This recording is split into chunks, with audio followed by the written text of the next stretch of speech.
आखिरकार हारून को इस बात का एहसास हो जाता है कि पारस इससे नहीं बल्कि ज़वार से मोहब्बत करती है। वो फ़ौरन इजाज़ साहब के पास जाता है और साफ लफ्ज़ों में कहता है कि मैं शादी नहीं कर सकता, क्योंकि पारस और ज़वार एक दूसरे से मोहब्बत करते हैं और इन दोनों की खुशियों के दरमियान में नहीं आना चाहता।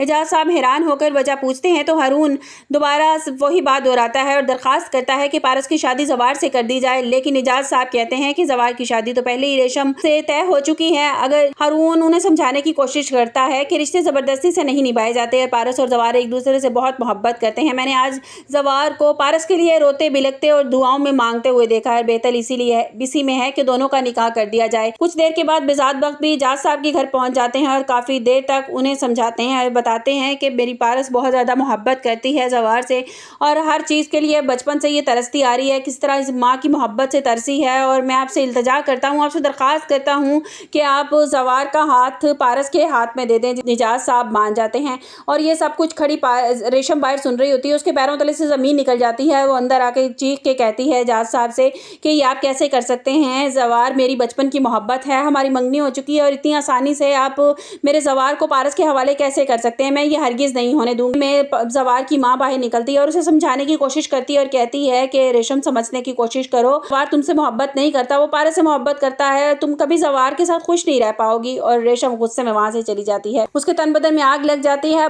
वो कदम उठाने वाली थी जिसका किसी के ख़ैम व गुमान में भी नहीं था। वो फ़ौरन आफ्ताब को कॉल करती है और उससे कहती है कि पारस जिंदा है और इसकी शादी ज़वार से होने वाली है। ये सुनते ही आफ्ताब के अपने गुंडों को साथ लेकर फ़ौरन बिजात बख्त के घर पहुंच जाता है। इसी वक्त घर में पारस और ज़वार का निकाह हो रहा होता है। अचानक आफ्ताब हाल में पहुंच जाता है और फायरिंग शुरू कर देता है। एक गोली सीधी पारस को जाकर लगती है। जैसे ही हर तरफ चीखों पुकार शुरू हो जाती है और ज़वार फ़ौरन पारस को हाथों में उठाता है और अस्पताल की तरफ भाग जाता है। अस्पताल में डॉक्टर कई घंटे तक पारस का इलाज करते हैं और बड़ी बेचैनी से ज़वार इंतज़ार कर रहा होता है, दुआएं मांग रहा होता है कि उसकी पारस को कुछ ना हो। आखिरकार डॉक्टर बाहर आकर खुशखबरी देते हैं कि उन्हें गोली लगी थी, लेकिन बवक्त इलाज होने पर उनकी जान बच गई है और वो ख़तरे से बाहर है। चंद दिन बाद पारस सेहतयाब होकर वापस आ जाती है। दूसरी तरफ रेशम को जब मालूम होता है कि ज़वार और पारस की निकाह फिर से होने वाला है और दोनों फिर से एक होने वाले हैं, वो ये सब कुछ सदमा बर्दाश्त नहीं कर पाती। वो पूरे घर में तोड़ फोड़ करती है, हंगामा मचा देती है।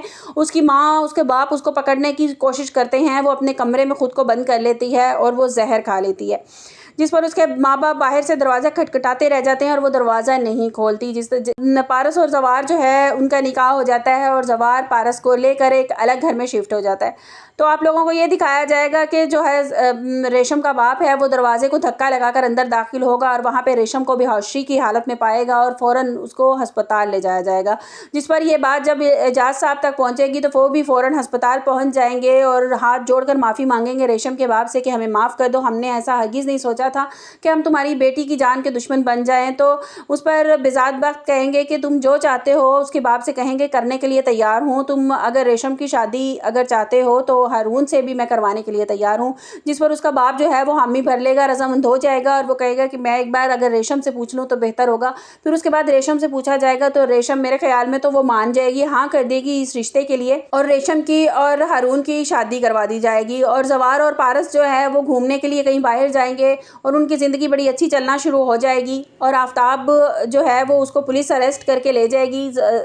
बेजाद साहब उसको पुलिस के हवाले कर देंगे। शाहीन माफ़िया मांगती रह जाएगी लेकिन बेजाद उसकी एक नहीं सुनेगा और वह आफ्ताब को पुलिस के हवाले कर देगा और ज़वार और पारस की ज़िंदगी में खुशियाँ आ जाएंगी। उसके बाद वो जब दोनों घूमने फिरने के लिए जाएंगे, वापस आएंगे, उनकी ज़िंदगी बहुत अच्छी चल रही होगी। एक दिन अचानक से पारस की तबीयत ख़राब हो जाएगी, उसे वॉमिटिंग आना शुरू हो जाएंगी, उसकी तबीयत ख़राब होगी। ज़वार परेशान होगा और फ़ौरन पारस को लेकर जाएगा और डॉक्टर उसे खुशखबरी देंगे कि पारस की तबीयत बिल्कुल ठीक है, आपके लिए गुड न्यूज़ है कि वो प्रेग्नेंट हैं। तो ज़वार और पारस की जो स्टोरी है वो मुकम्मल होती हुई यहाँ पे आप लोगों को नज़र आएगी कि जिस तरह आप लोगों को आपने टीज़र देखा होगा, दिखाया गया कि जिस तरह से वो बताता है, हारून बताता है कि जिस तरह मैं तड़पता हूँ अपने महबूब के लिए, मुझे अपने महबूब की आंखों में वो तड़प नज़र नहीं आ रही। तो उसको इस बात का अंदाज़ा हो जाता है। फिर वो ये बात इजाज़ साहब से करता है कि पारस मुझसे मोहब्बत नहीं करती बल्कि ज़वार से मोहब्बत करती है। और रेशम भी ये बात चीज़ देख लेती है कि ज़वार कितना रो रो के बिलक बिलक के दुआएं मांग रहा था। और फिर रेशम उससे पूछती भी है कि तुमने आखिर ऐसा क्या मांगा जो इतना बिलक बिलक के रो रो के तुम मांग रहे थे। तो ज़वार आगे से खामोश हो जाता है, लेकिन रेशम को इस बात का यकीन हो जाता है कि हो ना हो इसने पारस को ही मांगा।